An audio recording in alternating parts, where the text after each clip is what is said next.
पाठशाला में मैं हूँ आपकी रुचि मैम और आज मैं लेकर के आई हूँ मोस्ट अवेटेड सेशन। जी हाँ, आप सभी के सभी बच्चों को बहुत ज्यादा इंतजार था इलेक्ट्रिक मोटर और जनरेटर का, क्योंकि अगर हम पिछले 5 से 10 साल के भी बोर्ड पेपर उठा के देख लें तो हर साल बोर्ड एग्जाम में लॉन्ग क्वेश्चन में ये दोनों क्वेश्चन तो आते ही आते हैं। तो यार, चाहे यूपी के हो, एमपी के हो, छत्तीसगढ़ के हो, बिहार के हो, उससे बिल्कुल भी फर्क नहीं पड़ता। इलेक्ट्रिक मोटर और इलेक्ट्रिक जनरेटर हर एक बोर्ड के एग्जामिनर्स का फेवरेट क्वेश्चन है। तो अगर ये टॉपिक्स तुम्हें आते हैं तो मतलब तुम्हारे 7 नंबर तो भाई पक्के हैं, कहीं गए ही नहीं है ना। तो अगर आपको ये टॉपिक नहीं आते हैं तो कोई बात नहीं, आज की इस वीडियो में मैं बहुत ही शॉर्ट तरीके से समझाऊंगी और आपको नोट्स भी दूंगी भाई कैसे आपको एग्जाम में लिख करके आना है। बच्चों, इस क्वेश्चन के इलेक्ट्रिक मोटर और जनरेटर की जो 2 चीजें हैं वो सबसे ज्यादा इंपॉर्टेंट है और वही आपको पूरे मार्क्स दिलाती है। बच्चों, सबसे पहली चीज तो ये डायग्राम कि आप कैसा डायग्राम एग्जाम में बना के आते हैं। दूसरी कार्य विधि, तो अगर आपने इन दोनों ही क्वेश्चन का अगर आपने डायग्राम और कार्य विधि अच्छे से लिखी है तो एग्जामिनर आपको फुल में से फुल मार्क्स देगा। तो अब लिखना क्या है, बनाना क्या है, ये आपकी रुचि मैम आपको बताएंगी।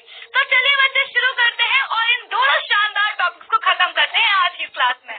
तो बच्चों, सबसे पहले हम बात करेंगे विद्युत मोटर की। तो देखिए, विद्युत मोटर एक ऐसी युक्ति है जो क्या कर रही है, विद्युत ऊर्जा को यांत्रिक ऊर्जा में रूपांतरित कर रही है। यानी कि विद्युत मोटर को हम जिसके भी साथ लगा देंगे वो मशीन क्या होगी, घूमने लगेगी।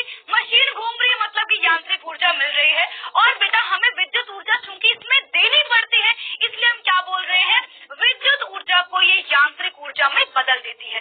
अब बच्चों, विद्युत मोटर का सिद्धांत क्या, यानी कि विद्युत मोटर काम करती कैसे है, तो याद करिए मैंने आपको एक बात समझाई थी, धारावाही चालक पर लगने वाला बल। बच्चों, इस कॉन्सेप्ट को जरा याद करिए कि जब भी हम किसी धारावाही चालक को चुंबकीय क्षेत्र में रखते थे, है ना।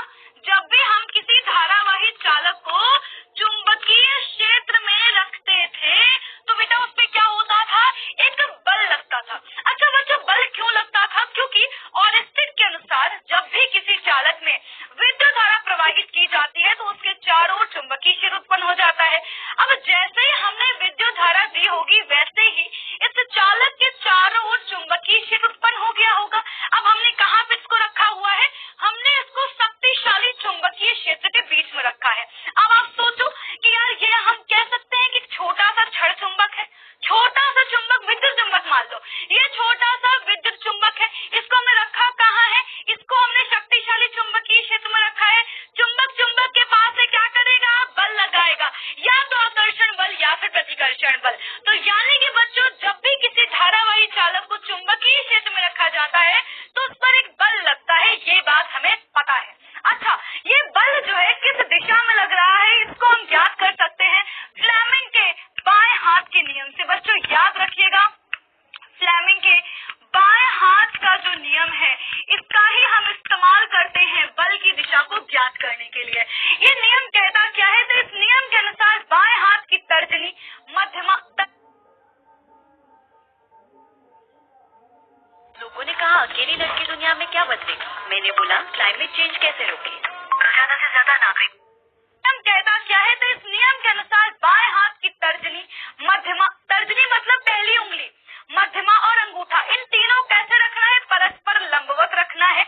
यदि आप तर्जनी को रखते हैं चुंबकीय क्षेत्र की दिशा में, मध्यमा को रखते हैं विद्युत धारा की दिशा में, अंगूठा क्या बताएगा, लगने वाले बल की दिशा को बताएगा। तो इसका मतलब कि ये है कि हम फ्लेमिंग के बाएं हाथ का नियम का इस्तेमाल करने वाले हैं विद्युत मोटर में दिशा पता लगाने के लिए कि कौन सी भुजा में ऊपर बल लग रहा है, कौन सी भुजा में नीचे बल लग रहा है। तो क्या ये बात आपको समझ में आ गई। विद्युत मोटर बच्चों क्या है, एक ऐसी मशीन है जो विद्युत ऊर्जा को यांत्रिक ऊर्जा बदल देती है। अर्थात इसको तुम किसी भी मशीन के साथ जोड़ोगे वो मशीन क्या करेगी बेटा, वो भी घूमने लगेगी। और बेटा इसमें हम दिशा कैसे ज्ञात करेंगे, दिशा ज्ञात करते हैं फ्लेमिंग के बाएं हाथ के नियम से। अच्छा, अब अगर आपको विद्युत मोटर का सिद्धांत लिखना हो तो आप कैसे लिख के आओगे। देखो बच्चों, देखिए जब भी आप बोर्ड एग्जाम में क्वेश्चन को सॉल्व करेंगे विद्युत मोटर या जनरेटर के बारे में लिखेंगे तो सबसे पहले तो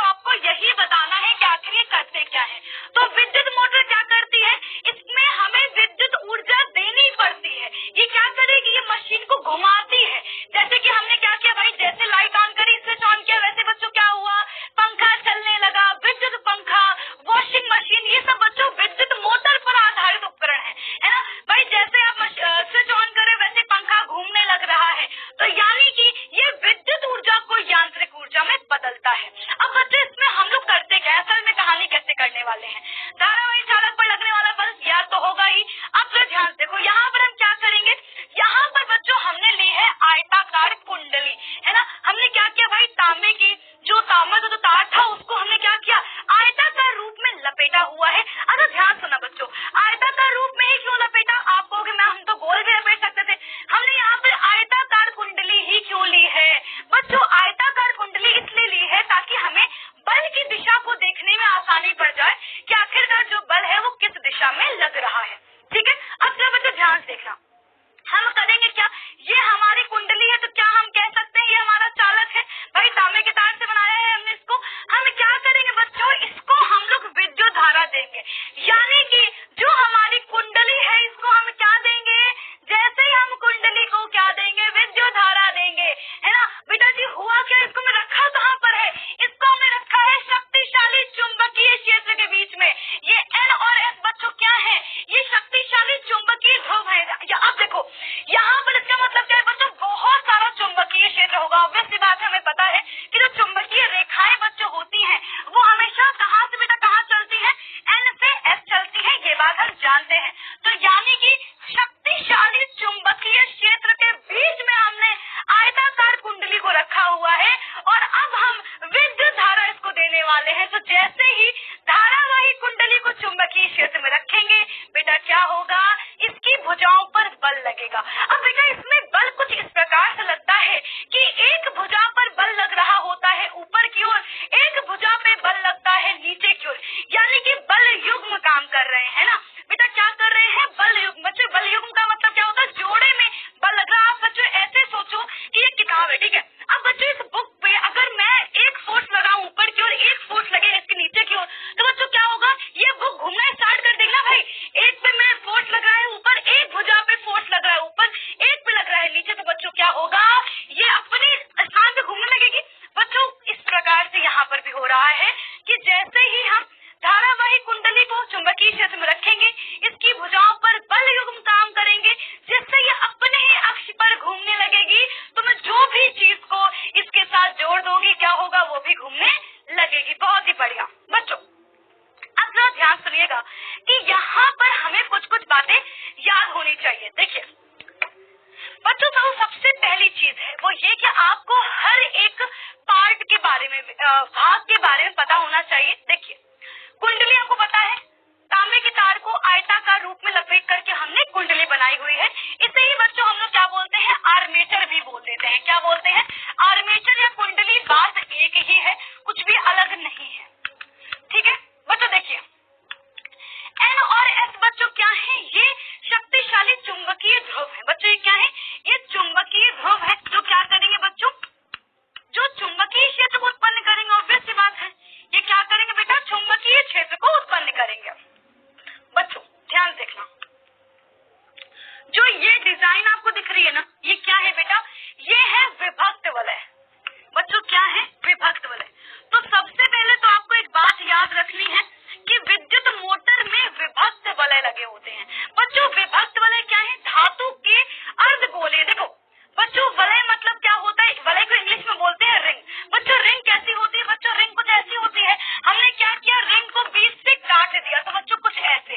तो बेटा ये क्या है, ये दो धातु के कह सकते हैं अर्धगोले हैं। ठीक है, अब बच्चों विभक्त वलय जुड़े किससे होंगे, बेटा विभक्त वलय जो है ना कुंडली की भुजाओं से जुड़े होंगे। ठीक है बेटा, देखो जो पहला विभक्त वलय है बेटा वो क्या होगा, वो देखो ये पहला वाला विभक्त वलय है, ये आपका जो है आधे चक्कर की बात की कहानी है, ये आधे चक्कर की बात की कहानी है।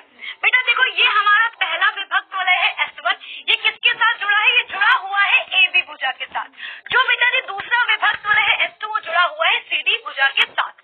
बेटा जी अब ध्यान से देखो, अगर आप यहाँ पर नोटिस कर पा रहे हो तो B1 और B2 ये क्या है बेटा, ये है कार्बन ब्रुश। बेटा B1 B2 क्या है, ये कार्बन ब्रुश है। अच्छा यहाँ पर बच्चों मैं आपको एक बात और क्लियर कर दूं कि देखो हमारा कार्बन बेटा क्या होता है, विद्युत कुचालक होता है।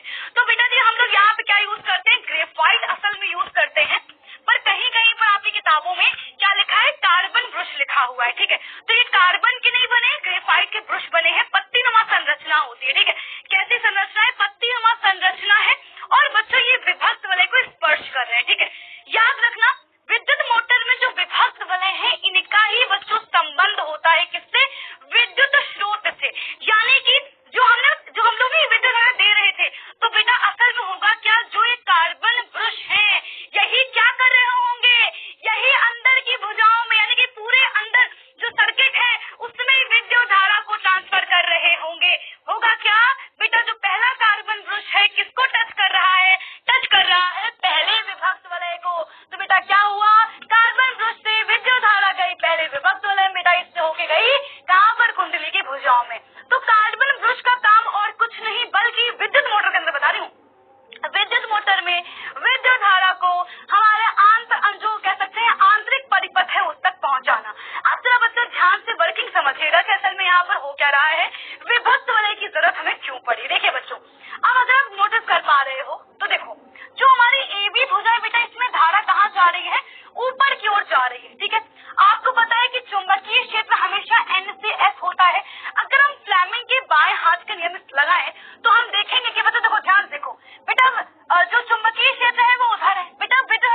कर लेते हैं, यानी कि उत्क्रमित हो जाते हैं। ध्यान से देखो, पहले S1 बेटा जुड़ा था B1 से, S2 जुड़ा था B2 से। आधे चक्कर की बेटा बात क्या हुआ, इन्होंने अपनी जगह को चेंज कर दिया। S2 जुड़ गया आकर के B1 के साथ, S1 जुड़ गया के B2 के साथ। तो बच्चों इस प्रकार से हो ये पा रहा है कि प्रत्येक आधे चक्कर के पश्चात जैसे ही विभक्त वलय अपनी जगह को चेंज करते हैं बेटा, वैसे ही जो कुंडली की भुजा है उस पर बल इस प्रकार से लगता है कि वो एक कंप्लीट चक्कर पूरा कर लेती है। अगर आप यहाँ पर देख पा रहे हो तो पहले आधे चक्कर में AB पर बल लग रहा है नीचे की ओर, CD पे बल लग रहा है ऊपर की ओर। आधे चक्कर के बाद देखो ध्यान से, AB पर बल लग रहा है ऊपर की ओर, CD पे बल लग रहा है नीचे की ओर। ये